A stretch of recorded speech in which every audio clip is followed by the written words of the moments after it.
pada saat saya mengajukan pasal yang kedua, pasal 34, itu kan tujuannya adalah menyetarakan masa kepemimpinan KPK dengan 12 lembaga negara non-kementerian lainnya.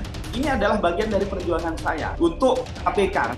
Ini kan meminta jabatan yang lebih lama dari 4 tahun 5 tahun bisa ditafsirkan orang yang sedang ingin melanggengkan kekuasaannya.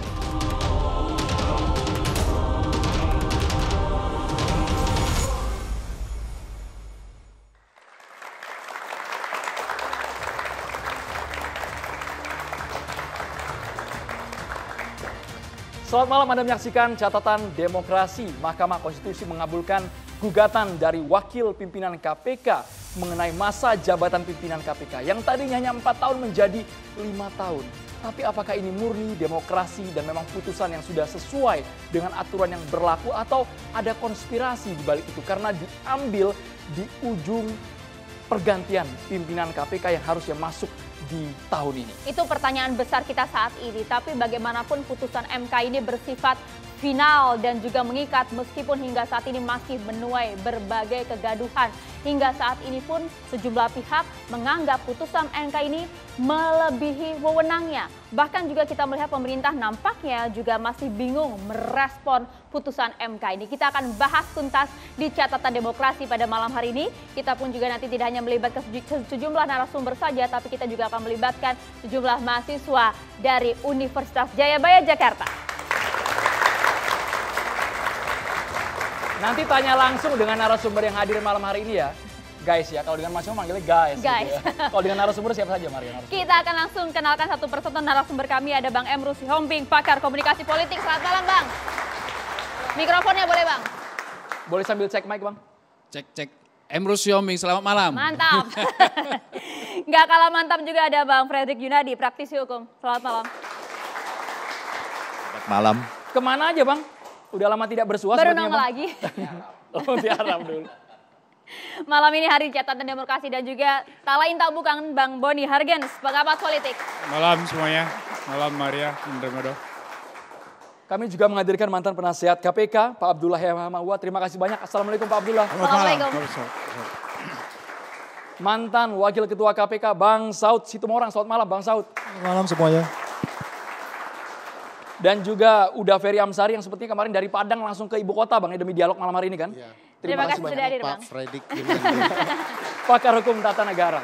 Kita mau langsung ke Bang Emrus Sihombing. Baru kali ini kami mendengar putusan MK ini bersifat saat ini, berlaku surut. Dan juga diberlakukan untuk pimpinan KPK yang masih menjabat. Mereka tiba-tiba ditambah Bang, 1 tahun. Menurut Anda apakah ini memang sudah objektif putusan dari para hakim MK atau ada unsur lain? Baik, tidak ada fenomena hukum maupun fenomena politik berdiri sendiri. Pasti saling berinteraksi. Oleh karena itulah kalau orang berpandangan bahwa ini murni hukum, tidak benar itu. Ini murni politik, tidak benar itu. Itulah yang disebut dalam sosiologi proses sosial. Namun yang kita lihat apakah persoalan perpanjangan itu melanggar peraturan atau tidak melanggar peraturan. Itu. Jadi kalau kita lihat apa yang dilakukan dan itu adalah hak daripada seseorang mengajukan ke Mahkamah Konstitusi segala sesuatu yang menurut dia sebagai hak konstitusionalnya kalau tidak sesuai menurut pandangan beliau. Nah, oleh karena itu Mahkamah Konstitusi bisa memutuskan dong untuk mengabulkan dan tidak mengabulkan. Dan keputusannya itu sudah final. Maka terus terang saya mengatakan bahwa jika ada teman-teman yang memberi kritik terhadap itu, saya kira tidak benar juga. Karena sudah mengikat dan final. Apa yang mau dibicarakan lagi? Kan begitu. Nah, oleh karena itu, apakah berlaku surut? Kan saya sudah baca keputusan itu ada di sini, bahwa berlaku pada tanggal ditetapkan. Berarti tanggal ditetapkan itu terjadi, berarti berlaku perpanjangan itu bagi komisioner yang sekarang. Gitu ya. Oleh karena itu, saya melihat bahwa ketika itu diputuskan, bukan sekedar hanya untuk KPK yang sekarang, berarti untuk yang akan datang. Dan saya baca komentar daripada Hakim Mahkamah Konstitusi, yaitu Pak, saya lupa namanya, Gufron. Bukan Gufron. Guntur Pak. Guntur. Mengatakan bahwa ini prinsip keadilan. Karena semua komisioner kita yang ada, kan jabatannya 5 tahun. Ini justru yang kita kritisasi. Kenapa 4 tahun dari dulu? Apa agenda dari politik daripada teman-teman di DPR kalau itu dibuat 4 tahun. Berarti memperkecil kuasa daripada teman-teman KPK masa Saud Situmorang. Justru harusnya Pak Saud Situmorang dulu protes itu. Kenapa kalian putuskan 4 tahun? Kenapa enggak 5 tahun? Karena komisioner yang lain 5 tahun. Ini yang saya tidak lihat dari kelompok Saud Situmorang. Nah, apa yang diajukan oleh Pak Gufron suatu hak konstitusional yang diajukan dan berbasis kepada undang-undang. Kenapa tidak berlaku prospektif ke depan? Kenapa untuk periode yang sekarang, Bang Emrus Yombi? Artinya tanggal berlakunya, coba cek dulu tanggal berapa berlaku, gitu ya. Jadi artinya kalau sudah diputuskan dan hak mereka Mahkamah Konstitusi di mata saya, mereka itu adalah seorang negarawan gitu ya, yang sudah selesai dengan dirinya. Jadi tidak mempersoalkan kepentingan politik yang mana gitu ya. Jadi mereka memutuskan sesuai dengan diskusi. Sekalipun memang ada beberapa di antara mereka yang memberi pandangan yang berbeda. Tetapi ketika itu diputuskan sesuai dengan undang-undang, saya kira hukum tata negara akan mengatakan bahwa itu sudah seperti dikatakan Bu Maria tadi. Final dan mengikat, sudah selesai. Demikian. Oke, Bang Saud nampaknya harus menjawab pertanyaan dari apakah ini sudah memang bersifat final dan juga mengikat, dan mengapa baru sekarang, mengapa tidak kemudian dituntut pada saat zaman Anda, Bang Saud? Itu nanti urusan Peri ya. Urusan saya urusan kinerja. Urusan saya urusan kinerja, karena yang bersangkutan dalam mengajukan ke MK itu ada kata kinerja.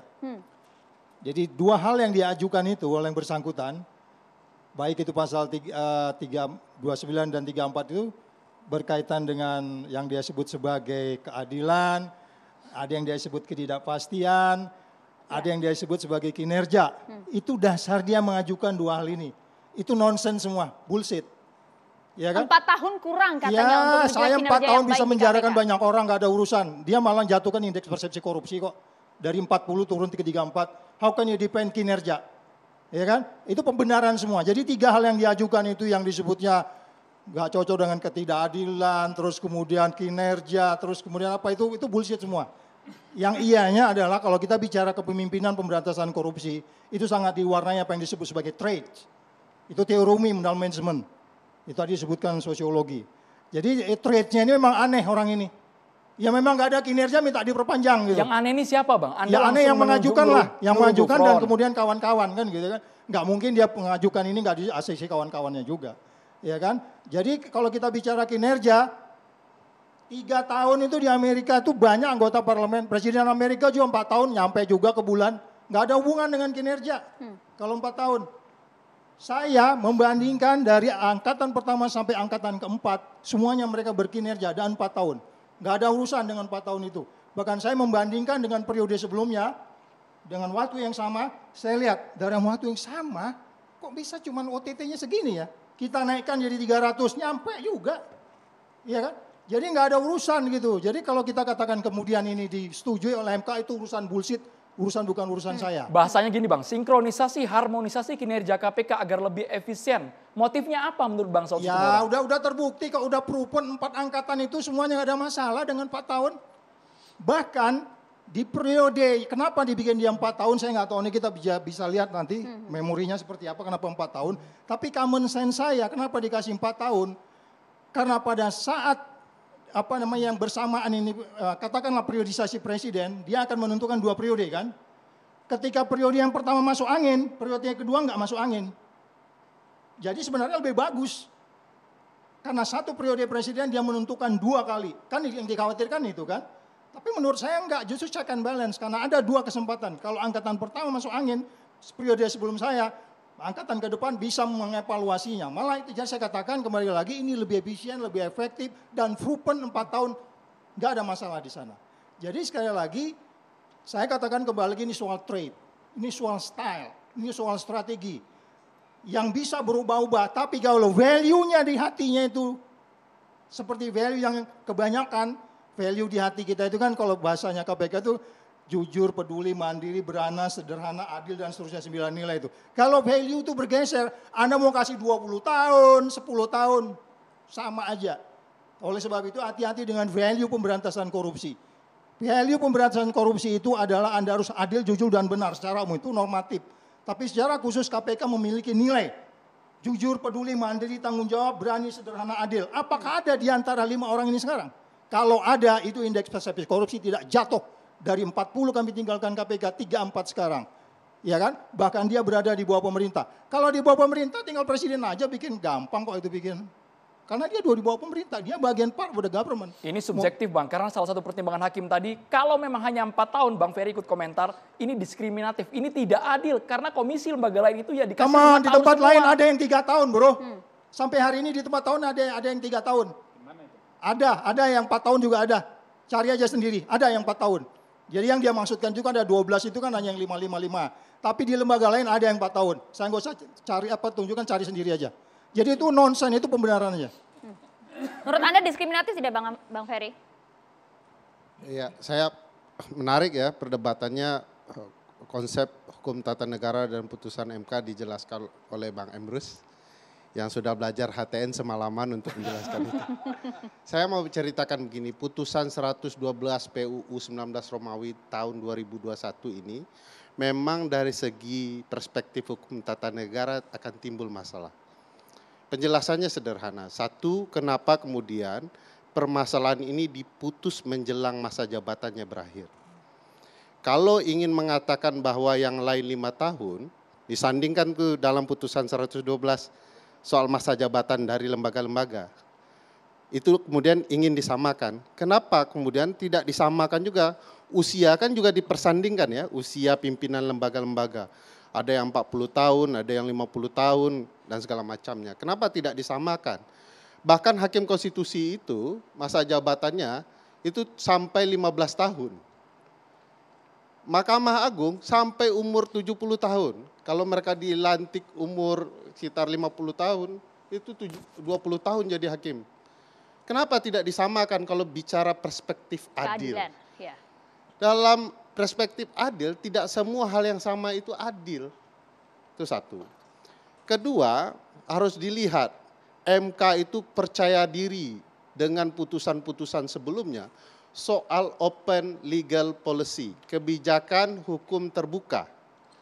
Yaitu maksudnya semua pengaturan ini diserahkan saja kepada pembentuk undang-undang, DPR dan pemerintah. Nah, apakah KPK kebijakan hukum terbuka? Apa sandaran konstitusionalnya? Ada di pasal 24 ayat 3 Undang-Undang Dasar. Badan-badan lain yang berkaitan dengan kekuasaan kehakiman diatur lebih lanjut dalam undang-undang. Ya. Kalimat diatur lebih lanjut ini adalah dasar open legal policy. Selama ini dalam berbagai putusan generasi Mahkamah Konstitusi saat ini, kalau ada kalimat open legal policy itu mereka serahkan kepada pembentuk undang-undang. Kenapa hanya untuk masa jabatan pimpinan KPK mereka langgar dan tabrak putusan mereka sendiri dengan menafsirkan open legal policy itu? Ada apa sebenarnya? Oke, ada apa sebenarnya? Banyak yang kemudian menganggap ini syarat akan unsur politis. Anda sepakat tidak? Memungkinkan nggak hal ini? Saya sepakat, saya mau menjelaskan itu. Oke. Salah satu motif yang bisa dilihat adalah pimpinan KPK hari ini sedang cawe-cawe urusan kasus yang berkaitan dengan pencalonan kubu oposisi pemerintah. Cawe-cawe istilah yang lain loh Bang. Ya, Cawe-cawe ya. istilah yang Saya lain. gabungkan karena memang presiden cawe-cawe ini kan. Jadi mau cawe-cawe itu ternyata tinggal masanya 6 bulan kerja pimpinan KPK. Ini udah sibuk nih daftar ya, urus legalisir, urus latihan untuk seleksi begitu ya, dan macam-macam. Tidak mungkin dengan sisa 6 bulan ini akan berkonsentrasi mengurus perkara. Kan sudah anjlok poinnya jauh sekali ya. Jadi diberilah waktu poin IPK-nya. 6 poin loh Bang. Tergila sepanjang sejarah. Bukan terburuk ya, tergila sepanjang sejarah. Kenapa gila? Sudah hancur minta perpanjang lagi begitu ya. Dan ini perlu waktu tambahan nih agar kasus-kasus yang berkaitan dengan proses pencalonan kubu oposisi tetap dilanjutkan. Kenapa? Karena selama mengurus kasus yang berkaitan dengan kubu oposisi itu tidak satu pun alat bukti bisa ditemukan meskipun sudah 15 kali gelar perkara. Ini buruk sangka, Ya. kalau tidak ada bukti, hanya asumsi. Cawe-cawe tidak bisa bahaya, Bang. dipertanggungjawabkan. KPK independen. Bang Ferry. Kasus kubu oposisi. Bagian kasus yang mana, Bang? Kasus kubu oposisi, Formula E misalnya. Oke. Formula E belum diputuskan, Pak Ferry. Bapak kalau tidak tahu gak usah komentar. Ini 15 kali perkara sudah dilakukan. Bukan tidak diputus. tahu Pak Ferry begini, Bapak jangan ikut gaya Bung Rocky lah. Jadi suka mendungukan orang karena Saya tidak mendungukan. bukan Bapak, bukan saya bilang tidak istilah tahu. bilang tadi Bapak kalau nggak tahu Saya jangan bilang- bilang saya tidak tahu, saya tahu Bapak, betul. saya sedang ngomong. Sebentar, Bung Ferry, pro- Bung Ferry, ya, sebentar. Bapak memprotes sesuatu Saya yang mau tidak Bapak meluruskan Oke. saja Langsung bahwa poinnya Bang Boni. bukan, saya mau luruskan. Ini Bung Saud gak usah teriak-teriak. Oke. Kita Bang berdiam, Boni, nggak kita usah. beretika, Bang semuanya Boni nanti sekarang kebagian waktunya bicara. Bang Ferry. Enggak. Bang Boni sekarang Saya waktunya Bang Ferry. persilahkan Cuman kita karena Kita dia berikan bilang, Bang Boni ngerti nggak cuman kasus ini? karena dia bilang saya tidak paham Formula E, suruh diam. Saya kasih tahu dia, saya Oke, paham singkat banget. poinnya. Saya tahu berkasnya, saya tahu perkaranya. Jadi jangan bilang tidak tahu. Apa perkaranya? Boleh apa? langsung Ya, intinya, thank you. Apa Bang Boni, perkaranya? Anda ngantung nih. Apa? Jelaskan. dikasih kesempatan Lu itu, mau Bang. bilang saya jebak saya di sini. Jelaskan. Saya beri Pengadilan waktu 2 masih jam. berproses. Saya bukan kuasa Nggak hukum. ngerti berarti ini. Oke. Makanya saya bilang begini. Langsung, lanjut Bang Ferry. Kasus Formula E itu sudah 15 kali gelar perkara dan tidak ditemukan alat bukti. Waktu sudah mepet. Oktober segera datang untuk pencalonan. Perlu waktu tambahan untuk mengurus perkara ini untuk berlanjut. Saya mau melihat ada korelasi politik tingkat tinggi dalam proses perpanjangan pimpinan KPK. Itu satu. Kedua, tidak benar soal azas retroaktif tadi yang dijelaskan Bang Emrus. Azas retroaktif itu azas universal dalam hukum. Tanya Pak Fredrik Yunandi. Tidak ada negara yang beradab menggunakan retroaktif dalam pemberlakuan hukumnya. Termasuk hukum kita ya. Ya, termasuk hukum kita. Pasal 28I Undang-Undang Dasar 1945. Termasuk dalam kasus ini tidak mungkin azas retroaktif digunakan. Harus diingat, sifat final itu berlaku prospektif. Kalau kemudian 5 tahun itu dihitung dari 2019, ini sudah mundur. Berlaku surut. Karena 5 tahun itu kan ditambah 1 tahun, berarti surut ke belakang 2019. Oleh karena itu ada konsep untuk menghilangkan konflik kepentingan, maka diberlakukan untuk pimpinan berikutnya. Saya kasih contoh kajian hukum tata negaranya. Dulu Senat Amerika punya kewenangan merubah anggaran, termasuk menaikkan gaji sendiri. Lalu dianggap ini konflik kepentingan. Dilakukan perubahan konstitusi ke-27. Apa hasilnya? Senat Amerika tetap boleh menaikkan anggaran, tapi berlaku untuk senat berikutnya. Ini untuk menghindari konflik kepentingan. Dalam konteks ini juga mestinya berlaku prinsip prospektif itu, tidak retroaktif, tidak menguntungkan diri sendiri. Karena ini urusan lembaga, mestinya berlaku ke depan. Yang unik adalah sikap istana. Istana sehari sebelum putusan MK mengatakan akan bentuk pansel KPK. Jadi ada seolah gimmick yang muncul ya, satu hari tiba-tiba timbul putusan MK, maka kemudian tidak jadi proses pansel. Padahal harus dipahami tidak boleh istana kemudian tidak mengatur konsep azas non-retroaktif itu. Mereka harus tetap lanjut karena MK tidak mungkin memberlakukan atau menguntungkan orang-orang tertentu demi kepentingan negara. Oke. Nah, ini tidak mengerti. Final dan mengikat itu Nanti kita kasih kesempatan ke mengikat Bang Boni ke ya. depan, Berlakunya, Habis Bang Bang Ibu. ke Habis depan Bang Ferry ya. ini, Bang, ya. Mengikat ke depan, tidak ada retroaktif ke belakang. Nah, saya mau menjelaskan begini uniknya. Kasus ini kalau dilihat, perhatikan Pak. Kalau dengar dulu. Belum sampai ke Silakan, sana, Bang. sabarlah. Lanjut Bang Ferry, lanjut Bang Ferry. Nanti silakan. Jadi jangan setengah-setengah. Ini jangan diganggu supaya masyarakat tahu poin-poinnya. Nah, kalau dilihat, kalau sesuai dengan Undang-Undang KPK, Pak Nurul Gufron itu keluar dari KPK dengan umur 49 tahun. Artinya tidak cukup umur, tidak cukup balik untuk jadi pimpinan KPK berikutnya. Karena berdasarkan undang-undang harus 50 tahun. Oleh karena itu, konsep 50 tahun ini, perpanjang 1 tahun ini, agar Pak Nurul Gufron bisa ikut periode kedua.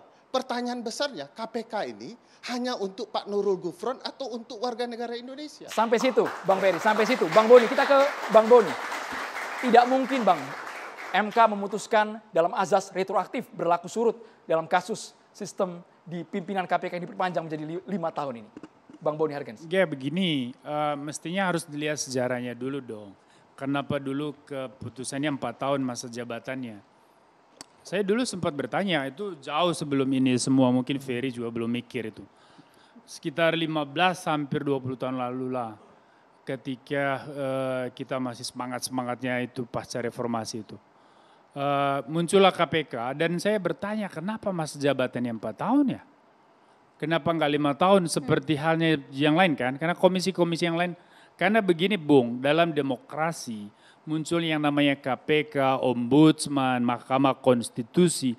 Dalam teori lama itu masuk dalam kategori auxiliary bodies. Jadi lembaga-lembaga tambahan yang dibangun untuk memperkuat demokrasi. Dalam rangka apa?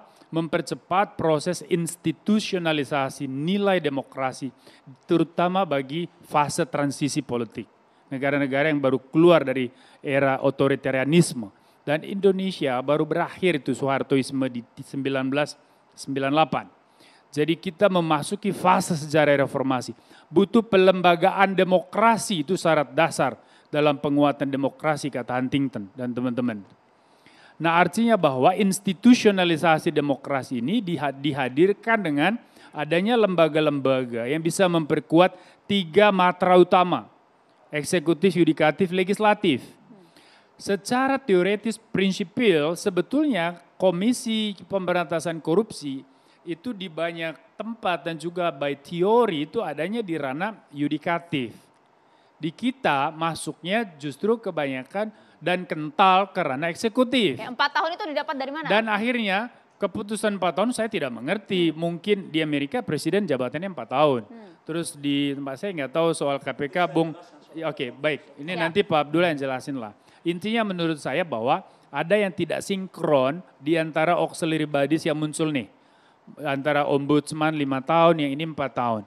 Terus kemudian padahal statusnya sama nih lembaga-lembaga tambahan yang dibentuk untuk memperkuat atau mempercepat pembangunan demokrasi.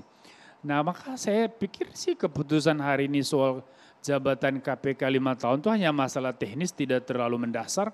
Kenapa harus begitu semangat dipersoalkan? Tadi dikaitkan dengan kasus, Bang Boni. Ada apa dengan Pak Saud Situmorang, dengan Pak Ferry dan teman-teman? Ada apa ini kan nanti mereka yang jawab. Saya bisa jelaskan nanti. Ya, nanti karena kamu jelaskan lah. Giliran, Bang Ferry. Kita tuntaskan ke Bang Boni dulu, Bang Ferry. Sebentar dulu. Bukan gak apa-apa, nuansa Ferry ini, nuansanya itu penuh dendam. Dari tadi terhadap apa Bang? Kamu gak nangkep ya? Yang motong dia, yang mempertanyakan dia. Mulai dari tadi lihat. Sebentar dulu. Mulai dari statement. Bantah jangan ngambang ke langit. Mulai dari. Kita balik ke topik Bang. Mulai dari statement. Nanti kamu berdiri di belakang Ferry kalau mau dukung dia Maria. Tidak Bang. Jadi mulai dari statement dari Presiden cawe-cawe. Tenang saja. Aku gak pernah emosi Bung Ferry, aku beda mana. Oke, dilanjutkan. Saya gak pernah emosi. Kita cooling down ya Bapak-Bapak ya. Jadi tadi istilah Ferry itu kan Presiden cawe-cawe ya kan. Terus kemudian mulai menafsir nih keputusan MK 5 tahun bawa-bawa ke perkara kinerja KPK dan sebagainya. Wah ini kacau nih. Saya kira tugas saya di sini ketika kalian mengundang itu adalah bagaimana kita menjaga akal sehat kita di dalam respons dinamika macam ini. Jadi keputusan 5 tahun itu lebih pada menjamin sinkronisasi soal aturan main di dalam jabatan publik. Jadi menurut saya tidak masalah. Dan itu asas justru keadilannya. Ya kamu pergi ke Undang-Undang Dasar, jabatan presiden 5 tahun dan boleh dipilih sekali setelah itu aturannya. Lalu jabatan komisi-komisi lain juga ada undang-undangnya 5 tahun. Kenapa KPK cuma 4 tahun? Kalau tidak ada landasan yang sangat fundamental, yang filosofis atau berkaitan dengan kepentingan bangsa dan negara, kenapa enggak diubah? Ini kan soal masalah teknis. Kalau diubah, tanpa adanya dasar yang fundamental tadi soal 4 tahun, kenapa harus ribut, kenapa harus marah? Atau jangan-jangan karena ada sebagian orang tidak suka dengan personil-personil yang sekarang lalu pergi ke isu macam ini, membawa sentimen pribadi, mendiskusikan masalah umum. Nah ini yang saya bilang jaga akal sehat Bung Ferry. Supaya kita bahas masa jabatan jangan membahas si A, si B. Kalau Jadi itu, supaya kita Bang tidak Boni, bias. kalau untuk menuntaskan perkara tertentu yang dihadapi oleh oposisi tadi, Loh, bahasa Bang Ferry. Logis nggak? Kalau saya orang yang sangat percaya dengan KPK, artinya dari zaman ke zaman saya percaya meskipun banyak bajingan dulu, tapi saya tetap percaya. Kenapa? Kalau kita sudah tidak percaya, negara ini bubar. Kita harus percaya bahwa institusi negara itu bekerja dengan baik. Kita harus percaya bahwa semua institusi negara itu harus kita jaga wibawanya. Bahwa ada orang yang gak beres dimanapun di luar sana, itu personal oknum itu bisa kita tanganin. Tapi jangan yuk merendahkan institusinya. Makanya saya bilang KPK gak ada masalah. Mau 5 tahun perpanjang jadi 15 tahun pun masa jabatan pimpinan KPK gak masalah. Bang Ferry langsung, Institusinya tanggapi oke. Bang. Langsung. Ya, pertama soal lembaga berintegritas ya, integrity body atau auxiliary bodies. Banyak di negara perbedaan masa jabatan, tidak ada persoalan. Sepanjang masa jabatannya itu jauh dari siklus politik, maka kemudian dia dijauhkan dari periodisasi lembaga politik. Kalau bicara keadilan, Pak Boni, kalau soal masa jabatan, itu lembaga auxiliary bodies itu dekat dengan kekuasaan kehakiman. Mereka juga mau dimandirikan. Jadi teori Pak Boni soal auxiliary body itu sudah auxiliary bodies ya atau integrity bodies. Ini bekerja nggak sih? Ya, Bekerja. Yang tidak sehat itu yang tidak bekerja biasanya. Jadi ya Bapak kerja nggak? Nah mau saya gini. Belum selesai, sabar. Saya jelaskan. Jadi teori ini aja Bapak, host bisa menjelaskan nggak? Bahwa tadi sepanjang siklus, kita durasi masih panjang, kita kembali sesaat lagi di Carta Demokrasi pemirsa.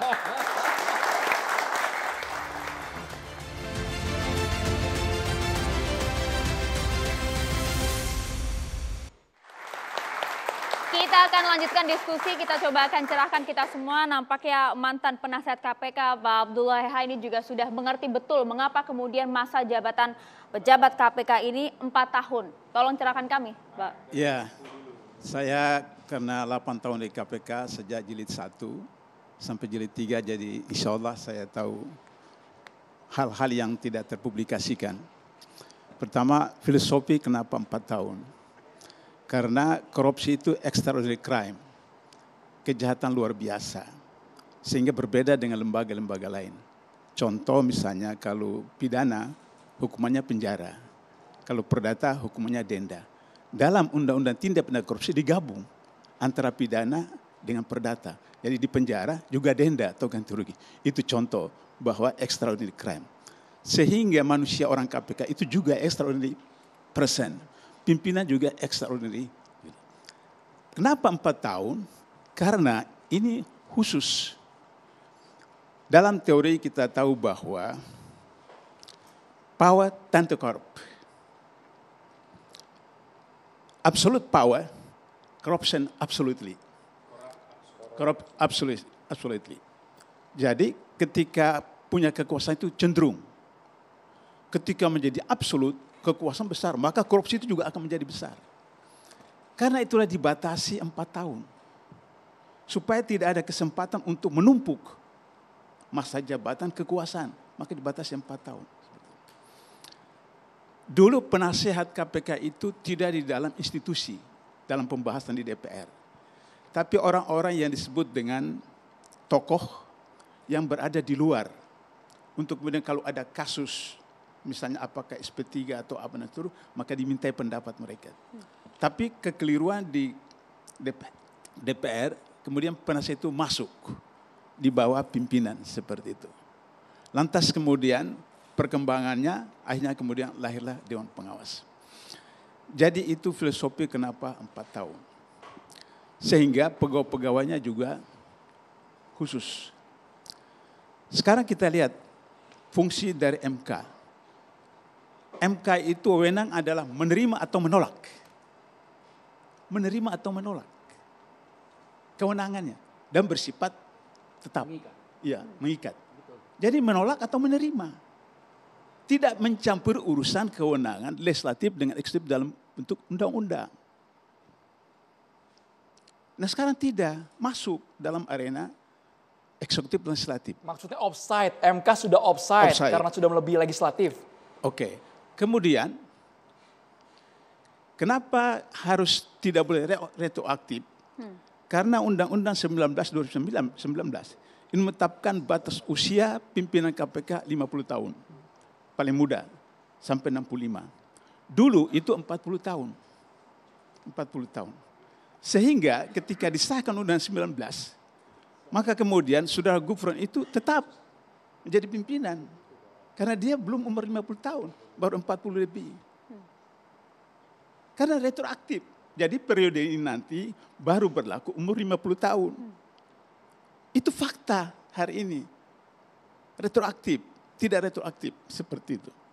Nah, oleh karena itu maka kemudian kalau kita misalnya tadi Pak Saud katakan tuntutan saudara Gufron itu soal kinerja, batas waktu.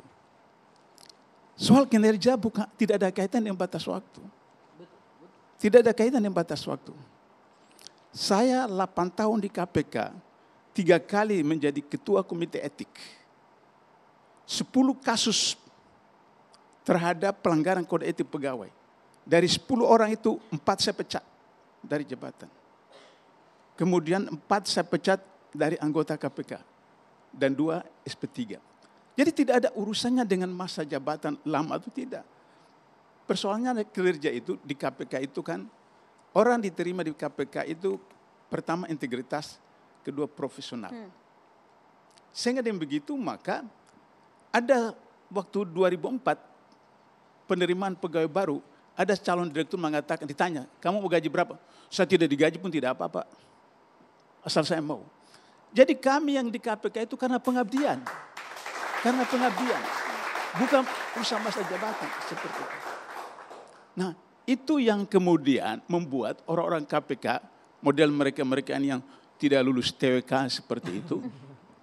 Karena orang-orang yang memang kasus-kasus, perlu saya jelaskan, di kode etik KPK itu tertulis, terstate, karena saya terlibat. Pegawai KPK dilarang melaksanakan perintah atasan yang bertentangan dengan peraturan undang-undangan. Saya hafal karena saya ikut terlibat. Jadi kalau misalnya direktur penyelidikan itu dipaksakan untuk menetapkan apa, sedangkan dia tahu itu bertentangan dengan peraturan undang-undangan, dia tidak mau. Itu kalau dia lakukan maka dia kena pelanggaran kode etik. Nah, sehingga dengan begitu maka putusan MK itu kemudian menimbulkan semacam dugaan-dugaan. Semacam dugaan-dugaan. Tadi sudah Bonus sudah katakan soal Firly. Firly itu saya periksa sebagai ahli pengawas internal ketika beliau deputi penindakan KPK. Saya diundang. Apakah yang dilakukan oleh Firly itu melanggar kode etik atau tidak? Sebelum diajukan pertanyaan ditayangkan video singkat. 2 video. Begitu saya lihat, saya bilang, ini bukan pelanggaran kode etik, ini pidana. Lebih dekat lagi Pak, posisi mic. Bukan pelanggaran kode etik, ini pidana. Kenapa kata pengawas internal?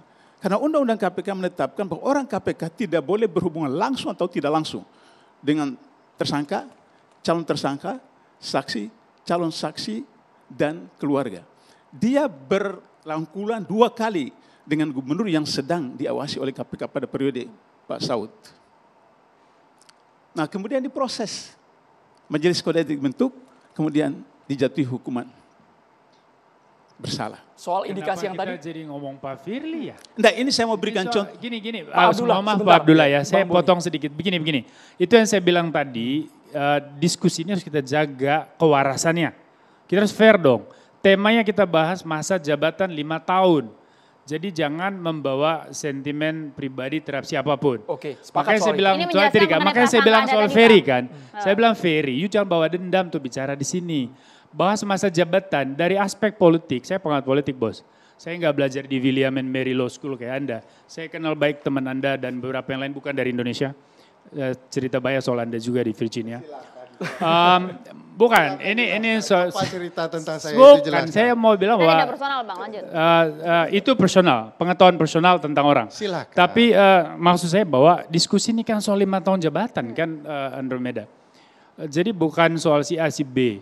Ya, Pak Abdullah, mohon maaf dengan segala hormat. Pak Boni Saya betul. respect dengan Pak Firly dan KPK sekarang, karena menurut saya, apa coba secara hukum yang harus kita jadikan Kalau dasar ditarik ke untuk kasus, mempersoalkan. Bang Boni, ditarik ke kasus yang Enggak, tadi Bang ini Ferry begini, maksud, karena Bang tadi- Saudi. Ya, maksud saya Menjelaskan gini. mengenai Maksud prasangka saya tadi gini loh. Bang. Oke, Bukan, kita bukan. berikan waktu untuk Pak. Harusnya yang kita diskusikan itu apa dasar Mahkamah Konstitusi mengeluarkan keputusan 5 tahun. Itu Pak Boni. Kita langsung Bukan masuk poinnya saja, memperkarakan Bang soal Dullah, bukan memperkarakan soal KPK-nya. Kita Kan ini uraikan Bang, kita uraikan No, satu persatu. saya kan? sudah- keliru. Oleh karena itu Saya kita sudah udah Bang membangun- Boni, Bang That's a Febri, leading Bang opinion. Abdullah. Jangan membangun opini yang leading. Oke, Jadi langsung maksud kita saya masuk ke temanya, Bang. no Maria wait. Mau saya begini, you pertanyakan MK-nya dong. Kenapa keputusan ini keluar? Saya sih berpegang pada satu keyakinan bahwa hakim pasti tahu tentang perkara karena nggak mungkin dia tidak tahu dan tidak boleh ada kekosongan hukum kan? Ius curia novit. Oke, artinya Ius curia novit itu hakim. curia bacanya bos, itu bahasa Latin. Makanya Anda salah juga. Ius curia novit itu hakim dianggap tahu hukum. Bukan curia, bos saya guru bahasa Latin, kuria Iya. bacanya. Iya, Anda Oke, salah good. artinya. Saya salah Saya bacanya. tidak salah Anda artinya, salah saya artinya. benar artinya. Oke, Pak Saya Boni. paham saya sebut- artinya. Ini Saya waktunya juga Pak Abdullah belajar Habib. criminal Orang Justice. Jatim, saya bukan Pak Boni. orang Saya Latin. criminal justice. Bang Ferry, Bang Bukan, Boni. beliau Iya. bukan Bang Mr. Boni, kita berikan Saud, waktu untuk Pak Mr. Abdullah Saud. Bang ini. Sepertinya Mr. Pak Saud Boni boleh ini bangga pakai mic. sekali But you are jadi orang talking. Latin. Kalau Silakan But you are jelaskan. talking. Ya, Pak Dedi Boni. talk first. Oke, Dedi. saya Dedi, bicara lanjut. tadi Bang Boni, soal- biar soal masuk ke aspek, kinerja. silakan, Pak Kan Abdullah. saya bicara soal kinerja, karena itu yang diajukan ke MK. Bahwa menurut Gufron 4 tahun itu tidak berkinerja, kurang kinerja dan seterusnya. Karena itu saya bicara tentang kinerja. Kinerja. Nah, kinerja di pimpinan KPK sekarang itu problem. Salah satu contoh saya berikan ilustrasi tadi itu. Bahkan ada juga yang kemudian sampai mengundurkan diri dan seterusnya. Artinya dugaan-dugaan tadi wajar menurut Anda, Pak? Ya kan itu yang dijadikan dasar ke MK soal kinerja, kemudian soal tidak sama dengan yang 5 tahun yang Keadilan, lain-lain. ya. Itu saya sudah jelaskan filosofi tadi kenapa Pak 4 Abdullah, tahun. tapi ada satu pernyataan Bapak tadi yang membuat kami heran, semakin panjang ia menjabat di KPK, itu terindikasi abuse of power. Bisa menyalahgunakan kekuasaannya, sesaat lagi ditanggapi. Hanya di Catatan Demokrasi pemirsa.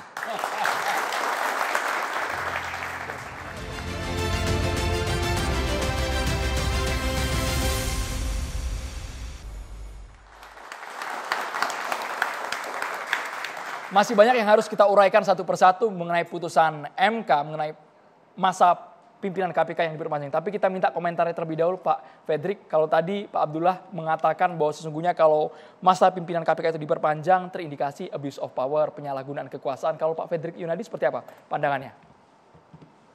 Terima kasih.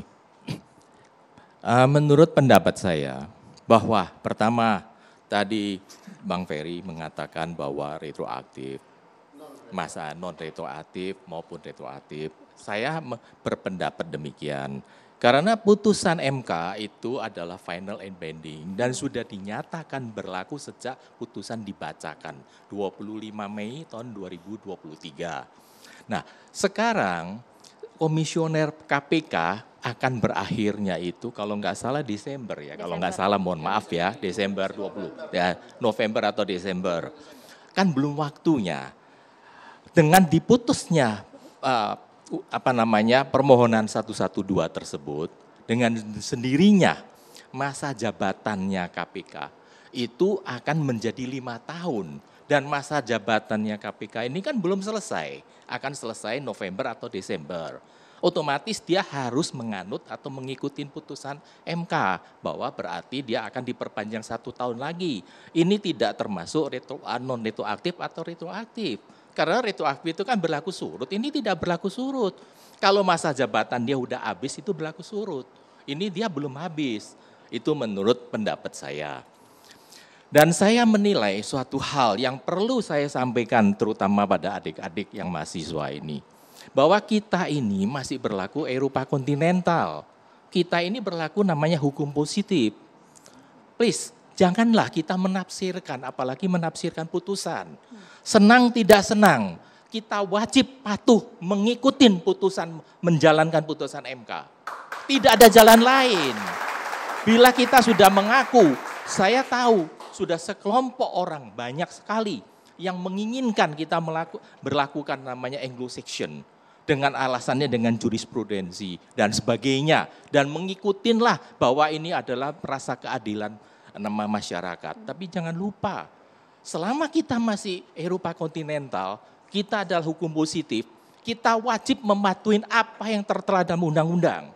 Kalau undang-undang sudah mengatakan putusan MK itu adalah final dan binding, titik. Tidak ada suatu yang salah tafsir yang mana Pak apapun. Fredrik? Yang tadi salah tafsir yang diucapkan Bang Ferry bagian mana tadi? Katanya ini berlaku surut, apa tidak? Menurut saya tidak berlaku surut. Ini adalah karena masa jabatannya beliau-beliau ini belum habis. Sehingga dia itu adalah menjalankan isi daripada putusan MK. Dan jangan lupa dalam hal ini, bahwa MK tidak terkena masalah soal ultra bertita. Bahwa MK itu bisa memutuskan berdasarkan keadaan dan merasakan keadilan masyarakat. Itu adalah majelis hakim yang menilai. Kita ini adalah kacamata yang berbeda dengan mereka. Jadi kita tidak bisa memaksakan diri kita sama kacamata yang digunakan oleh pada majelis hakim MK. Karena memang dia tidak terikat oleh ultra berita. Dia bisa memutuskan di luar permohonan, di luar daripada permintaan. Dia bisa memutuskan berdasarkan keadilan dan kepentingan masyarakat. Itu yang dinilai oleh para hakim dari MK. Dengan demikian saya anggap masalahnya ini, menurut saya bahwa marilah kita junjung tinggi, kita ini hukum positif. Janganlah kita menafsirkan. Saya tidak pernah menafsirkan kinerjanya Pak Firly, kinerjanya Pak Sahut, ya kan? Beliau-beliau ini kan duduk di jabatannya. Yang menilai itu masyarakat, termasuk saya, termasuk Pak Siombing, termasuk semuanya. Tapi tidak bisa penilaian Pak Siombing itu menjadikan suatu keharusan adik-adik harus ngikutin, nggak bisa. Silakan kita masing-masing punya penilaian berbeda. Tapi soal kinerja baik tidak baik itu sejarah mencatat. Soal sekarang indeks korupsinya turun dan segalanya, kita harus melihat secara global. Kita ini sudah kena masalahnya COVID tahun 2020. Itu banyak sekali masalah soal ekonomi, masalah SDM, sudah banyak sekali yang mempengaruhi. Tidak serta-merta kita memvonis seseorang. Kita sebagai warga negara yang baik, kita adalah bagaimana berusaha supaya mendorong, membantu supaya kinerja KPK makin maju. Kita bisa mengkritik, tapi kita tidak menghukum mereka, tidak memvonis mereka. Itulah kira-kira menurut pendapat saya. Jika diizinkan merespon pertama, bahwa peradilan konstitusional itu adalah tradisi Anglo-Saxon dan Anglo-Amerika. Kita sudah masuk ke konsep itu. Berarti kalau bilang kita hanya Eropa kontinental, berarti MK mau dibubarkan itu. Nah, itu orang yang tidak belajar sistem hukum ya. Dilanjutkan tidak Bang. mengerti. Bang Ferry, jadi dilanjutkan, Bang. Satu itu. Ya. Kedua, yang paling menarik adalah pernyataan bahwa ini tidak memperhatikan kinerja, ya harus memperhatikan kinerja. Hakim dalam memutus perkara akan melihat situasi dan keadaan. Dengan anjloknya IPK, dengan terlibatnya pimpinan KPK dengan berbagai perkara, itu memang harus dipertimbangkan demi kemaslahatan. Ketiga yang harus dipikirkan, kita tidak ada persoalan dengan ultra petita. Hakim kan bukan corong undang-undang juga. Yang perlu diperhatikan adalah sifat final and binding itu tidak boleh disurutkan. Kalau dia hitung menambah 1 tahun, dia akan menyurutkan penghitungannya karena dari 2019 masa jabatannya. 2019, 2020, 2021, 2022, 2023. Ya kan ditambah begitu ya. Nah, kalau kemudian ini tidak dihitung sebagai berlaku surut kan aneh. Ini kan berlaku surut. Apakah kemudian diberlakukan ke depan merusak putusan MK? Tidak. Bahkan saya lihat Pak Fredrik malah menafsirkan tidak ada satupun kalimat di putusan 112 yang menyatakan berlaku untuk pimpinan saat ini. Dan harus diingat sifat final and binding itu prospektif dia Pak. Memang final and binding, tidak ada soal dengan final and binding, tapi berlakunya prospektif. Jadi aneh kalau kemudian Bapak menyatakan bahwa kita harus memberlakukan kepimpinan saat ini. Padahal sama sekali tidak ada. Di halaman berapa Bapak baca bahwa berlaku untuk pimpinan saat ini? Langsung ditanggapi Pak Fredrik. Ini, menurut saya, putusan MK tersebut tidak ditujukan kepada individu siapapun. terlepas itu Pak Verly, Pak Saud Situmorang atau saya misalkan, itu putusan MK itu ada melihat secara institusi. Bahwa yang jelas pasal, kalau nggak salah pas mohon maaf ya 34, kalau nggak salah mengatur masa jabatan, saya mohon maaf kalau salah. Dalam hal ini kan sudah dinyatakan tidak berlaku, sudah diberlaku menjadi 5 tahun. Otomatis kalau sekarang pimpinan KPK berakhir pada akhir tahun ini, berarti kan dia masih memberlakukan yang sudah dibatalkan oleh MK. Tidak, kan saya tidak masa menafsirkan, jabatan Pak. akan berakhir. Karena kita berdasarkan Diberlakukan ke depan prospektif. Karena juga tidak akan merugikan. Ke depan, Pak. Sekarang contoh Pak, Iya. waktu itu pimpinan KPK yang jadikan Iya, tersangka. Hitung nambah 1 tahun itu Tersangka kan itu, dari Pak. 2019, Pak. Bukan 2019. Sekarang berakhirnya kapan? Ya. Nah, Berakhirnya berakhirnya itu sekarang. kan Desember. Iya. Desember kan? Iya. Nah, Desember berakhir karena apa? Iya, Pak, karena maksudnya pasal dihitung 34. 5 tahun itu Pasal kenapa- 34 kan sudah dibatalkan. Pak, kalau Saya begitu tidak kenapa menafsirkan, tidak Pak. dihitung Ini 5 tahun justru ke adalah depan Eropa saja? kontinental, Pak. Ini hukum positif. Eropa kontinental itu Karena tidak belum selesai masa menganut jabatan, Pak. putusan Itu tidak Mahkamah bisa Konstitusi. ditafsirkan. Kita boleh ke Bang Saya Emrus Siombing dulu. Bang. Meyakinkan 2 pakar hukum atau orang hukum pendapatnya akan bisa muncul 3. Gitu kan? Bisa saja jadi 10. Inilah suatu contoh. Ya. Tetapi perdebatan itu akan berakhir ketika kita merujuk kepada yang ada diputuskan oleh MK. Dan basisnya adalah mengikat. Final dan mengikat. Ya, di Tunggu halaman sebentar, berapa? sebentar Bang Beri, Di sebentar. halaman Nah, oleh karena itulah maka kalau disebut tanggal itu berlaku mulai saat itu, ya saat itu mulai berlaku. Gitu ya. Nah, oleh karena itu kalau itu basisnya berarti berlaku untuk Periode ini. komisioner yang periode yang sekarang, kecuali keputusannya beda. Gitu ya. Satu, yang kedua, Pak Abdullah, ada beberapa catatan saya tadi, yaitu dikatakan bahwa kalau misalnya katakanlah jabatan itu tentu lebih cenderung kepada abuse of power gitu ya, penyalahgunaan kekuasaan, jadi 2 jadi 3. Pertanyaan kritikal kita kenapa enggak 3 tahun? Jadi artinya tidak ada korelasi kuantitatif dengan kualitatif. Itu suatu pandangan yang memang diperdebatkan. Jadi tidak ada bukti empirikal bahwa kalau 4 tahun tidak penyalahgunaan kekuasaan tidak. Kenapa kita tidak tahu 3 tahun? Dan kemudian ketika dikatakan penyalahgunaan kekuasaan itu sebagai dari segi akademis disebut sebagai suatu proposisi ilmiah yang masih perlu kita pertanyakan. Jadi tidak selamanya apa yang dikemukakan dalam suatu proposisi ilmiah selalu itu menjadi pegangan kita. Enggak. Contoh, kalau dikatakanlah terlalu lama kekuasaan lalu cenderung menyimpang, itu rajanya Brunei untuk selama turun-temurun gitu, tidak ada jaminan. Artinya apa? Yang kita lihat tidak boleh kita kaku melihat sesuatu aksioma. Kepala pemerintahan Jerman pun gak ada batas. Betul, jadi tidak boleh kaku kita Karena melihat. itu sistem Gitu ya. parlementer. Jadi oleh karena itu bisa saja 3 tahun kalau begitu. Jadi maka pandangan Pak Abdullah batal kalau dikatakan 4 tahun. Oleh karena itulah justru yang kita lihat adalah persoalan apakah ini menunjukkan suatu prestasi atau tidak. Catatan saya Pak Saud, kalau dikatakan kinerja, saya dapat data bahwa kinerja KPK jauh lebih baik andaikan di-compare dengan masa Anda, gitu ya. Di-compare saja. Nah, Data oke. yang mana, Bang? Jadi artinya, sebentar. Pak Sebentar. Saud boleh gunakan mic. Sebentar. Pak Saud. Mikrofonnya, Pak. Baik. Bang Emrus. Mikrofonnya Pak Saud. Ya, tunggu. Nah, oleh karena itulah Pak Saud, tunggu dulu Mikrofonnya Pak Pak Saud.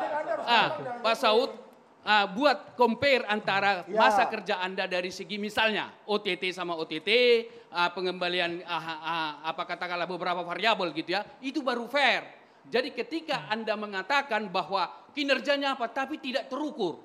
Jadi itu namanya framing yang sudah saudara lakukan. Sebentar. Sebentar, Pak Saud, sebentar. Kami sudah tangkap, Pak. Sebentar. Jadi ukurannya Sebentar. adalah, Nah, oleh karena jadi itu ukurannya ketika Bang adalah Saud yang paling tinggi untuk ukurannya Satu adalah persatu. indeks Bang persepsi Saud, korupsi. Kemukakan. Yang paling tinggi Nah, adalah sampai situ dulu. indeks Bang persepsi korupsi. Baik, Indeks baik. persepsi korupsi Jangan itu, dipotong dulu. Bang indeks Saud, persepsi tahan dulu. korupsi itu Bang Saud, Bang Saud. diukur oleh 9 Bapak-bapak. lembaga di dunia. Oke. Bang Indeks Saud, persepsi Kita tahan berikan dulu. waktu yang sama, Bang Emrus. mengukur Kita berikan ada waktu yang 9 sama. lembaga di dunia, oke? 9 lembaga di dunia mengukur indeks persepsi korupsi.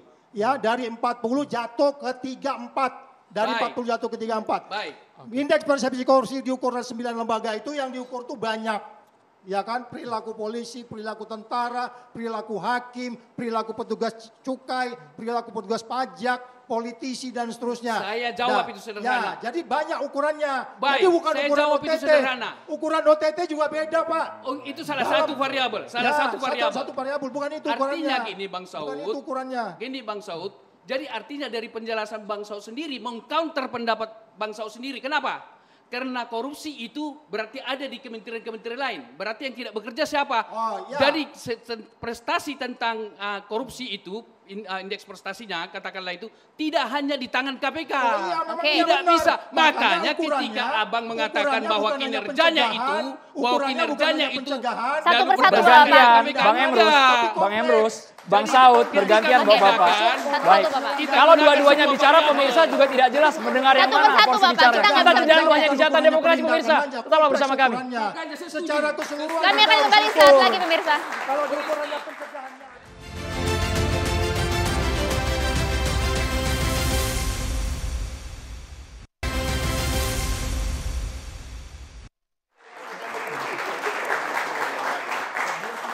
Baik, dalam diskusi ini kita juga melibatkan mahasiswa. Silakan dengan pertanyaan Anda. Izin terima kasih pada moderator. Perkenalkan nama saya Franky Zaimansah, saya selaku Ketua Perda dan Semu Universitas Jayabaya. Saya ingin bertanya ke Pak Abdullah Hehamahua, terlebih kalau memang perpanjangan masa jabatan pimpinan KPK ini adalah untuk keadilan KPK sendiri, lalu apa keadilan bagi masyarakat Indonesia dalam hal kinerja KPK dalam memberantas korupsi? Dalam hal ini yang minim kontroversi, begitu. Terima kasih. Ya, pertanyaan yang sangat strategis. KPK berbeda dengan lembaga-lembaga negara lain dan kementerian. Di KPK disebut dengan KPI. Ada KPI, Key Performance Indicator. Kecuali pimpinan, waktu saya dari sampai ke bawah, itu ada punya KPI. Waktu saya masih di sana, penyidik penuntut umum, 1 tahun minimal 4 kasus. Kalau dia capai 4 kasus berarti kinerjanya 100%. Maka tunjangan kinerjanya itu mendapat 10% dari gaji pokok. Kalau B 7%, kalau C 5%, D 0%. Jadi kinerja ukurannya. Jadi kalau misalnya kita menggunakan kinerja internasional, tadi disebut oleh Pak Saud, itu IPK, Pak. Kinerja internasional, IPK. Dari 40 menjadi 34. Kalau misalnya dilihat dari soal penindakan, Nazarudin itu hanya 6 bulan. Kami kejar ke Kolombia, kami tangkap. Kenapa? Karena SBY mensupport KPK, memerintahkan Polri bersama-sama KPK kejar sampai Kolombia. Apa yang terjadi dengan Harun Masiku? Harun Masiku 3 tahun lebih. Ini kinerja. Kenapa? Karena Presiden tidak memberikan dukungan penuh kepada KPK untuk memerintahkan Polri bantu KPK untuk kejar. Sebentar. Nah, soal kinerja. Jadi dilanjutkan ya Pak. Ini pertanyaan dari mahasiswa soalnya. Setiap tahun, Menpan itu mengeluarkan kinerja instansi. Kinerja instansi, lembaga negara. KPK selalu, the first one. Tapi belakangan ini bahkan KPK nomor 5 atau 7. Dalam soal kinerja instansi. Itu hasil dari Kementerian Menpan. Data. Dan ini kinerja. Sehingga dengan begitu maka tidak ada urusan dengan masa jabatan 4, 5 atau 3 tahun. Tidak ada. Tidak ada. Bergantung daripada seseorang yang mempunyai motivasi, komitmen, integritas, ability, kemampuan untuk melaksanakan. Nah itu. Jadi oleh karena itu maka keadilan bagi masyarakat adalah bahwa kita tahu dalam tujuan hukum ini pakar-pakar hukum, tujuan hukum itu pertama kepastian hukum, tegaknya keadilan dan kepentingan masyarakat. Ada kasus bupati di Sulawesi Tengah, kasusnya kecil, tapi KPK tangkap. Kenapa? Karena tanah-tanah yang dia ambil itu memeras pemilik tanah dengan harga yang murah, maka KPK tangkap. Dia. Dan kemudian hak-hak rakyat itu dikembali. Jadi itu kepentingan rakyat. Adik-adik ketika mau ujian, mau UTS, mau UAS, kemudian tidak lulus atau lulus, tapi karena diminta oleh dosen, diminta oleh dosen pembimbing, KPK mempunyai program dalam bidang pencegahan. Program pencegahan. Sampai kemudian, saya karena penasihat bidang pencegahan, saya keliling dari Aceh sampai Papua Barat untuk sosialisasi. Tapi apa yang terjadi sekarang kasus terakhir Universitas Lampung dan beberapa.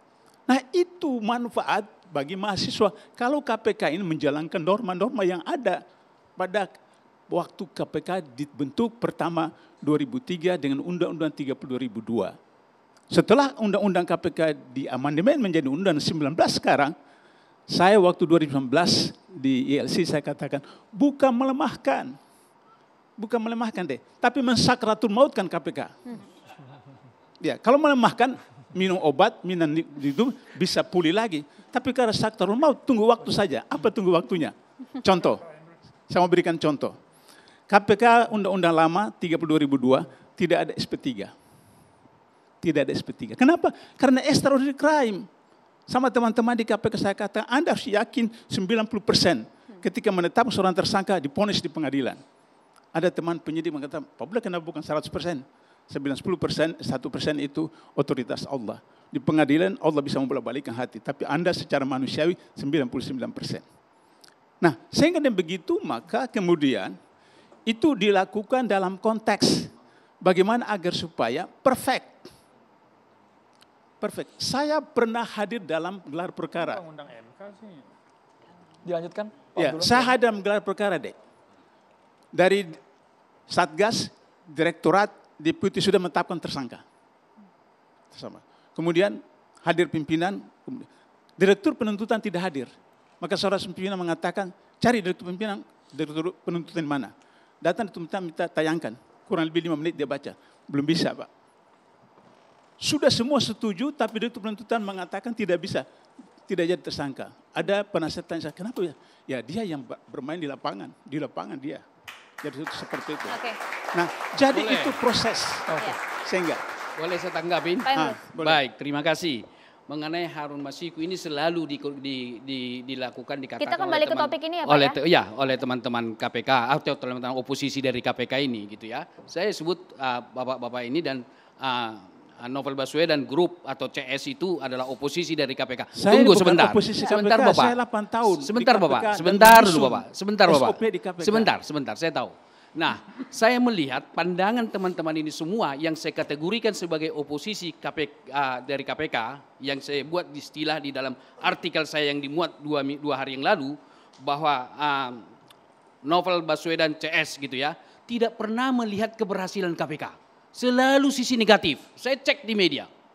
Beliau tidak pernah. Padahal kalau kita mau jujur, secara objektif, ada enggak kelemahan KPK sekarang? Ada. Tapi ada enggak kelebihannya? Itu yang tidak terungkap. Terus terang saya harus sampaikan, kasihan bapak-bapak ini kalau selalu oposisi, jadi tidak sehat nanti. Yang saya khawatirkan tidak sehat cara berpikir, tidak sehat argumentasi yang dibangun. Jadi oleh karena itu lihatlah sisi yang positif yang dilakukan oleh KPK. Satu hal misalnya, katakanlah dikatakan melemahkan. Kalau kata Bapak tadi lebih hancur dari melemahkan, saya tidak tahu istilah apapun artinya. Lebih parah lah gitu dari situ ya. Kalau mau kita katakan seketika komisioner KPK mulai melakukan tugasnya, tidak akan ada lagi OTT bla bla bla bla. Dia akan melemahkan. Lebih parah lagi yang Ibu Bapak katakan tadi, saya tidak agak sulit saya menyebutkan istilah itu. Nah, ternyata apa? Banyak pekerjaan atau tugas yang dia dilakukan oleh mereka itu saya kira sangat luar biasa kalau didata. Nanti saya kasih ke Bapak. Baru kemudian Harun Masiku. Ini Bapak, peran serta masyarakat diperlukan. Bapak tahu nggak di mana tempatnya? Kalau Bapak tahu di mana posisi, saya temanin Bapak untuk mengantar ke KPK. Tapi kalau memang dikatakan tidak bisa ditangkap, saya kasih argumentasi lain lagi. Politisi lain yang menteri dari partai yang berkuasa diproses enggak? Diproses. Jadi saya kira kalau persoalan Harun Masiku selalu digunakan, tetapi teman-teman tidak menyajikan data di mana dia berada, saya kira tidak logik gitu ya. Baik, Bang Emrus, karena peran masyarakat sangat diperlukan Pak Abdullah. Terima kasih. Poinnya sudah dapat. Aja deh, gimana Mas Andromeda? Kita kembali ke tema. Tema kita kan soal jabatan 5 tahun ya. Artinya ini kan murni kita mendiskusikan keputusan Mahkamah Konstitusi. Kenapa Kita kok bahas judulnya itu, Bang. jadi kita mempreteli kinerja? Bang Boni, Karena karena dalam ada salah dalam satu gugatan gugatannya itu, ada Bang. poin kinerja tadi Iya. yang dibawa oleh Nurul Gufron ke Ya, Mahkamah Konstitusi. artinya kan Bang Boni. MK dong harus dijawab. Kalau ada jawaban MK, mari kita diskusikan. Kami sudah coba undang Kita MK sudah tapi disclaimer, tidak berkenan Bang. hadir malam hari ini bicara Karena demokrasi. begini, saya takutnya kan begini loh. Saya bukan orang hukum meskipun saya juga belajar criminal justice system. Saya bukan orang hukum dalam pengertian saya nggak ambil profesi hukum. Tapi saya ingin bahwa diskusi ini ke jalur topiknya. Oke. Kalau kita mendiskusikan masa jabatan, artinya kan perspektif politiknya kental tuh. Layak dong saya ada di sini. Tapi kalau you mau pretelin kinerja Pak Firly dan teman-teman, saya nggak ada urusan. Karena bagi saya nggak ada persoalan dengan Pak Firly dan teman-teman. Tapi kalau Ferry misalnya punya problem dalam perspektif dia, punya problem dengan Formula E, dalam perspektif dia, dalam opini dia dan sudut pandang politiknya, ya jangan dibawa ke tema inilah. Lu merusak tema ini dan ruang publik ini jadinya agak gaduh kita ini. Jadi mungkin kita... Yang ngomong tema lain di sana, kita yang dihajar Ferry Amsari. Sangat berkelas. Oh, lu mulainya dengan presiden ini sih. Lu mulainya aja udah insinuatif. Tadi kan lu mulai dengan statement presiden cawe-cawe. Bang. Saya Lalu boleh kemudian kembali yang ke topik lain-lain. untuk Bang, menjelaskan kita bahas masa Kita kinerja kembali jabatan. ke karena itu topik. dalam Kita kembali ada ke dalam Jadi, gugatan Maria, ya. ya. Silakan. Lembaga berintegritas yang dijelaskan oleh Bruce Ackerman dalam makalah panjangnya di jurnal Harvard Law Review yang berjudul The New Separation of Power menjelaskan bahwa untuk lembaga-lembaga seperti KPK, mereka tidak hanya punya keistimewaan di kewenangan, soal SP3 tidak ada itu salah satu kewenangan, juga mengistimewakan pegawainya dengan perangkat-perangkatnya, termasuk soal masa jabatan. Dia harus berbeda untuk diperkirakan mampu menyelesaikan persoalan lembaga-lembaga utama. Memang boleh beda, 4 tahun memang boleh, tidak dilarang begitu ya. Nah, ya boleh, tetapi kan cara berlakunya, ini kan perlu dipahami final and binding itu tidak boleh surut menghitungnya dari 2019. Kalau menghitungnya untuk kepentingan orang ini 5 tahun ya silakan. Itu ada teorinya. Tapi kalau dihitung surut, ya tidak apa-apa silakan sekalian 5 tahun kalau perlu dibuat seumur hidup. Jadi dihitung dari 2019 itu Pak Emrus artinya mundur ke belakang hitungnya. Itu memberlakukannya surut sehingga perlu ditambah 1 tahun. Agar kemudian keputusan ini sesuai dengan konsep hukum, maka dilakukan prospektif ke depan untuk pimpinan yang segera habis. Cuma tinggal 6 bulan, kenapa tidak sabar? Kenapa harus ini yang terbaik dengan IPK yang anjlok di mana-mana begitu ya? Kenapa tidak dipertimbangkan oleh Hakim Konstitusi hal-hal seperti ini? Kalau kami balik Bang Ferry, kenapa Bang Ferry tidak menerima 1 tahun saja diperpanjang untuk Firly Ya, CS? karena buat tidak Nurul adil. Gufron CS? Menurut pasal 28D ya bahwa semua orang itu punya hak untuk mendapatkan pekerjaan dan berpartisipasi dalam pemerintahan. Dengan hanya ngurus Pak Nurul Gufron dan Firly dengan teman-temannya, banyak orang yang mau mendaftar seperti Pak Emrus jadi terhalangi. Ya, hak-hak konstitusionalnya untuk berpartisipasi. Kita tidak hanya sekedar bicara Nurul Gufron dan Pak Firly, kita bicara soal institusi. iya. Kenapa ini orang harus ditambah betul? Kenapa tidak bicara prospektif ke depan? Dan perlu diingat bahwa MK ini unik di putusan ini. Bahwa dia melanggar pakemnya sendiri. Bahwa hal-hal yang sifatnya open legal policy telah dilanggar. Tidak dibahas oleh Bapak ini satu sama sekali ya soal open legal policy. Kenapa dalam perkara lain MK tegas betul tuh. Kalau sudah ada kalimat open legal policy di dalam Undang-Undang Dasar kita serahkan ke pembentuk undang-undang. Tapi hanya perkara ini khusus spesial. Aneh bin ajaib untuk memperpanjang nasib 1 tahun orang. Satu kata saya menjawab itu. Keputusan MK mulai berlaku tanggal berapa? Ya sudah sejak itu saja dan final. Pak. Dan mengikatnya sudah nggak usah lagi Berapa kita perdebatkan tanggalnya, itu. Pak? Gitu loh. Berapa tanggalnya? Coba lihat tanggal berapa. Berlaku. Kalau Diputuskan. kemudian dihitung dari 2019 boleh? Bukan, tanggal keputusan yang dilihat dulu dan berlaku pada saat itu. Berlaku satu nggak apa-apa. Iya, ya sudah. Artinya Diberlakukan yang, siapa? Untuk periode yang sedang berapa memegang itu pada saat pertanyaannya? sekarang boleh dong Kan berlaku 5 karena tahun. dimulai tanggal Kan itu. 5 tahun tuh. Jadi oleh karena berlakukan itulah saja Pak Nurul Gufron 5 tahun dari sekarang. Kembali Karena saya hitung 5 tahun. mengatakan gitu. Jadi Kalau mundur sehingga sampai dihitung Bang dari Ferry tidak 2019 melihat itu secara retroaktif. objektif. Oke, Karena kita boleh beralih ke Pak Bang Ferry Fedrik Yunadi. melihat dari Pak perspektif Fedrik, Anda baik semata-mata. Bang Nus ditahan dulu, Iya. kita ke Pak Fedrik. begini, saya kembalikan kepada statement tadi pribadi saya yang maksud, bahwa perspektif itu kan menurut Bang Ferry. Kalau menurut saya itu adalah perhitungan masa jabatan berakhirnya. Jadi kalau berakhir pada Desember, dengan demikian berarti kan putusan MK diabaikan. Sedangkan putusan MK senang tidak senang, Presiden pun wajib tunduk dan melaksanakan. Kita paham soal itu, Pak. Ini ajaibnya, saya kasih tahu, Presiden sangat pernah tidak tunduk putusan MK. Contoh Undang-Undang Cipta Kerja. Kenapa kalau Presiden di Cipta Kerja mengabaikan, tiba-tiba sekarang patuh? Pak Fredrik. Itu di luar daripada ini. Saya sekarang kembalikan. Lanjutkan Pak Fredrik, silakan. Mohon izin. Kita kembali ke topik. Kita mau giring kita dengan nuansa dendam diskusi ini. Kita lanjutkan Pak Fredrik dulu, Bang Boni. Mau saya gini loh. Ferry Amsari itu super power sehingga bisa giring orang. Boni Hargens yang paling baik. Bukan. Bang Boni kasihan lah, kita berikan waktu Bang Fredrik. Bukan soal Ferry super power. Ferry ini provokatif kali. Ya gitu loh. Pak Fredrik. Begini, saya lanjutkan. Tadi bicara masalah soal IPK. Mohon semua ya itu bisa memperhatikan. IPK yang dikeluarkan oleh lembaga internasional itu bullshit. Seperti contoh Bank Dunia mengatakan karena COVID, indeks ekonomi kita itu akan di bawah 2%. Bu Sri Mulyani bisa buktikan kita masih di atas 5%. Bahwa IPK itu tidak ada artinya, yang dilihat itu adalah faktanya bagaimana yang terjadi dalam negeri ini. Indikator indikator yang dipakai yang mana jadi Pak Fredrik? Yang sekarang fakta itu adalah sekarang apakah sesuatu KPK selama ini bekerja atau tidak bekerja. Dia sudah mengungkap banyak kasus-kasus yang maha besar. Bekerja atau tidak kan ada datanya, Pak? Ada datanya kan bisa dilihat. Ya dalam hal ini kita tidak bisa berdasarkan, oh indeks IPK sudah turun, kemudian KPK yang sekarang itu nggak benar atau kurang bagus. Saya bilang Pak, KPK itu tidak tergantung individu. Siapapun yang duduk di sana, kita mendukung KPK. Bahwa indeksnya kalau dia ada nggak benar, kita bantu memberikan nasihat supaya dia lebih benar. Kalau masalah soal penilaian daripada Menpan, jelas dong, itu kan beda menteri. Beda menteri itu pasti kan standarnya pasti beda.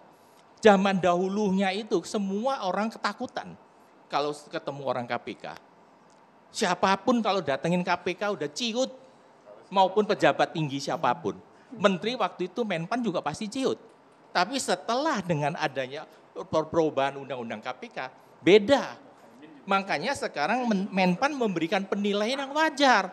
Menurut saya itu hal yang wajar, tidak berarti kinerja daripada pimpinan sekarang itu nggak benar. Kalau menurut Anda, itu sudah terlalu bukan objektif, itu sudah terlalu subjektif. Ya, saya mau tambahkan data-data. Tadi Menpan saya setuju bahwa itu subjektif kementerian. Tapi ini survei terhadap masyarakat. Yang tertinggi itu justru TNI, baru kemudian Kejaksaan, Kepolisian, KPK itu nomor 5 atau nomor 7. Ini baru tahun lalu. Betul. Kalau survei jadi masyarakat, itu data. Survei masyarakat sudah menyatakan KPK sudah nomor 5 atau nomor 7. Itu berarti kan KPK ada kekurangan. Itu adalah kewajiban kita sebagai warga negara. Kita membantu bagaimana KPK bisa kembali survive kepada nomor 1. Tidak berarti kita menjatuhkan. Bang Saud, kita tidak menyalahkan daripada pimpinan. Jangan itu saya tidak setuju. Kasih masukan saran Bang buat para junior Bang. Udah benar ini, Radik udah benar. Ya silakan. Ya kan, udah benar. Jadi memang itulah kita di sini gitu loh. Kalau enggak gue pulang nih gitu. Kita di sini itu untuk memperbaiki negeri kita, ya minimal kayak, nggak usah lah kayak Singapura 80 berat ya. Ya minimal kayak di atas Malaysia lah, atau sama dengan Malaysia 40 gitu ya. Enggak ada urusan besar kecil. Enggak ada, ya karena ini national leadership. Ada juga negara besar Amerika 70, besar juga negaranya. Jadi bukan soal besar kecil. Ini soal bagaimana pemberantasan korupsi dipegang oleh kepala negaranya. Di mana-mana dunia itu kepala negara yang pegang. Lu diam semua ya, kalau enggak gue babat semua nih, pasti selesai. Jadi maksudnya gini, ketika kemudian kita minta Undang-Undang 19 itu dibuat Perpu oleh presiden yang ketika itu siapa presidennya gitu nggak keluar, nah, kita kan upset gitu ya. Jadi kita kemari sebenarnya kata Predik tadi, kita untuk memperbaiki bagaimana negeri ini agar kita ini sejahtera. Agar kita ini bahagia semua gitu ya kan. Indeks persepsi kebahagiaan kita ini di bawah Filipina sekarang. Minimal kayak Pak Saud lah. Iya, bahagia, happy, senang gitu loh. Iya kan? Iya kan? Coba Untuk Fredrik dia kan bahagia sekarang. Dia menghargai KPK, dengan KPK dia berubah sekarang, ya enggak? Jadi keren sekarang, ya kan? Keren. Saya selalu hargai. Nah itu dia, makanya ini lebih mulia daripada orang yang di luaran sekarang, Pak. Terima kasih, Pak. Lebih mulia dari orang di luaran yang kita bisa tangkap, yang tidak kita bisa buktikan, karena memang KPK-nya lemah. Oh, lebih mulia Bapak, Pak. Di mata saya, Bapak lebih mulia daripada orang yang di luar yang kemudian cukup 2 bukti, tapi kemudian diputar-putar, kemudian mereka tidak berkinerja. Ya, lebih mulia Bapak di hadapan saya. Sorry to say. Memperbaiki KPK apakah hanya dengan penambahan masa jabatan, Bang Saud? Sedikit tentang persepsi ini. Kenapa persepsi bisa turun? Saya orang komunikasi, saya paham betul tentang persepsi. Persepsi itu kan penilaian. Boleh jadi persepsi itu turun karena memang pandangan beliau-beliau ini yang selalu melihat KPK negatif. Salahnya di mana? Sebentar. Salahnya di mana? Sebentar. Oleh karena itu kan tersounding di media. Itu pandangan-pandangan yang miring dari teman-teman ini sehingga mempengaruhi persepsi itu. Itu teori komunikasi yang tak terbantahkan. Jadi itu satu ya. Jadi oleh karena itu tidak pegangan mutlak karena ada oposisi yang memainkan persepsi ini. Gitu ya. Kalau sama-sama kita mendorong KPK maju berkinerja, saya kira akan persepsi akan beda. Itu yang pertama. Kemudian kepala negara memimpin korupsi gitu ya, memimpin katakanlah mohon maaf pemberantasan korupsi. Itu beda negara beda. Tidak boleh kita samakan generalisasi misalnya seperti China. Indonesia negara demokrasi. Artinya apa? Saya termasuk yang mendukung bahwa ketika pemberantasan korupsi tidak di bawah kepala negara, tetap di bawah KPK misalnya. Ada suatu institusi khusus sehingga tidak intervensi eksekutif di dalam pemberantasan. Baru kemudian data saya menunjukkan sebagai berikut. Dibacakan boleh? Saya bacakan sebagai berikut. Nanti Pak Saud kalau boleh datanya nanti ada. Dan kemudian kalaupun selesai nanti kasih ke saya. Misalnya capaian daripada KPK saya searching dari berbagai sumber. Yaitu dalam penindakan. 1 tahun terakhir tidak masa jabatan 5 tahun gitu ya. Bahwa penanganan perkara 113 penyelidikan. 120 penyelidikan, 13 penuntutan, 133 maksud saya, 141 tentang ingkrah, eksekusi, dan 5 perkara TPPU dalam 1 tahun, gitu ya. Kemudian banyak prestasi-prestasi yang dicapai. Oleh karena itu, saya pikir Pak Saud masa kekuasaan jabatan Pak Saud waktu itu kita bandingkan dulu nanti dengan 5 tahun pertama atau 2 tahun pertama, kasih saya datanya, saya akan tulis artikel itu. Nah, saya mendapat data ini sangat luar biasa capaian tersebut. Jadi oleh karena itu, tidak sekedar kita mengatakan kinerjanya tidak bagus tanpa kita berikan comparing. Sangat tidak ilmiah. Terima kasih Bang Saud. Itu udah benar, nanti dibandingkan aja. Kalau waktunya kan harus banding sama-sama 5 tahun. Ya, sama-sama 5 tahun lah. Nah, 5 tahun nanti mereka, 5 tahun saya nanti berapa, nanti dilihat. Nanti kelihatan tuh kok. Nanti kelihatan. Bang Saud sebagai mantan orang dalam jangan-jangan masih hafal tuh datanya, Bang? Oh, angkanya saya nggak hafal. Tapi yang jelas topnya itu ketika saya di sana topnya memang itu paling banyak. Penuntutannya paling banyak. Ya, gitu. Tadi dalam 1 tahun nanti, sekitar 100-an. Tapi saya nggak bisa hafal. Nanti dibandingkan aja supaya fair dong. Dari 5 dengan 5 gitu kan. Ya, harus dibandingkan. Nggak boleh dibandingkan setahun terakhir gitu. Jadi banyak itu yang harus diukur nanti ukurannya. Jadi sekali lagi kalau kita mau kembali bahwa kemudian kita di sini hadir untuk membuat Indonesia bersih, rakyatnya bahagia, senang. Saya terganggu begini. Itu Fredrik bahagia sekarang. Gini, saya terganggunya begini.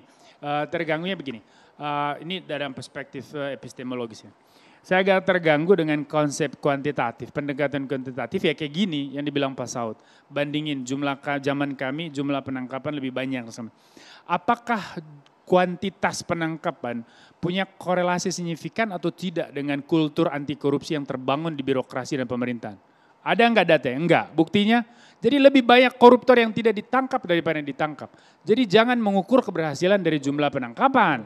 Keberhasilan harusnya diukur secara kualitatif dari kualitas birokrasi, pemerintahan, public service. Kalau semakin banyak orang takut korupsi, you sukses. Tapi kalau semakin banyak you tangkap, you semakin tidak sukses. Berarti semakin banyak penjahat. Makanya saya bilang jangan bandingkan satu periode dengan periode yang lain. Data, gitu. Dengan bukan, tadi kan Pak Saud bilang data, zaman kita Pak Saud data. bagus. Bukan. Itu aja. Pendekatan kuantitatif lemahnya di situ adik mahasiswa. Jadi kalau ada yang suka kualitatif Anda udah benar. Pergilah kualitatif atau kuasi boleh lah. Bukan kuasi, mix methods boleh. Tapi kuantitatif murni lemahnya di situ. Dia tidak akan pernah bisa menjawab problem itu secara mendalam. Nah seperti ini. Bagaimana kita mengukur kinerja orang hanya dengan data-data kuantitatif? Padahal kita bicara perubahan, kan hanya dari penangkapan, kita bicara keberhasilan, kita bicara perubahan sistemik. Maka kulturnya yang harus diubah. Nah Pak Abdullah bicara tadi nuansanya mau membangun sebuah kultur kan. Dan karena itu yang mau kita bangun kan sebetulnya kan. Iya, nah sekarang pertanyaan di indeks kepercayaan tadi. Kenapa KPK nomor sekian, TNI nomor 1? Saya juga marah kalau TNI Polri nggak di atas Pak. Karena memang isu kita lagi menonjol soal Papua dan sebagainya. Dan segala macam TNI pasti harus nomor 1 ya. Terus banyak kejahatan konvensional maupun non-konvensional, Polri ada di depan ya. Polri juga harus tinggi. Nah artinya bahwa bukan perkara siapa di atas di bawah, yang kita harus koreksi adalah apakah ada pergeseran kultur di dalam tradisi berdemokrasi kita setelah Pak Saud ada di dalam KPK. Nah kan gitu. Tadi, Bang. Kita sudah tangkap. Atau lain. Nah ini yang harus kita cermati. Saya bisa nambahkan data sedikit ya. Komparasi soal pimpinan Pak Saud dan yang dibela oleh Pak Emrus. Bukan dibela, menjelaskan. Jadi di era Pak Saud itu telah dikembalikan, diselamatkan keuangan negara 68,3 triliun. 8 kali korupsi BTS dikembalikan di zaman beliau. Di zaman sekarang berapa? Bang Saud. Ya, jadi gini, Boni, Anda bisa bayangkan nggak? Ada 8.000 surat per tahun masuk ke KPK. Ini yang ngirim surat ini bukan orang gila loh. Ini orang yang punya masalah di dalam kehidupan sehari-hari. Bayangin, kita per tahun hanya bisa menyelesaikan 300 kasus. 8.000 ini mau dikemanakan? Saya nggak pernah terjebak di angka-angka itu, Bon. Tapi kan kalau kita baca satu ke satu, yes. Makanya saya bilang. Bapak-bapak sepakat kita tunggu sepak terjang KPK ke depan. Sesaat lagi Catatan Demokrasi akan segera kembali pemirsa.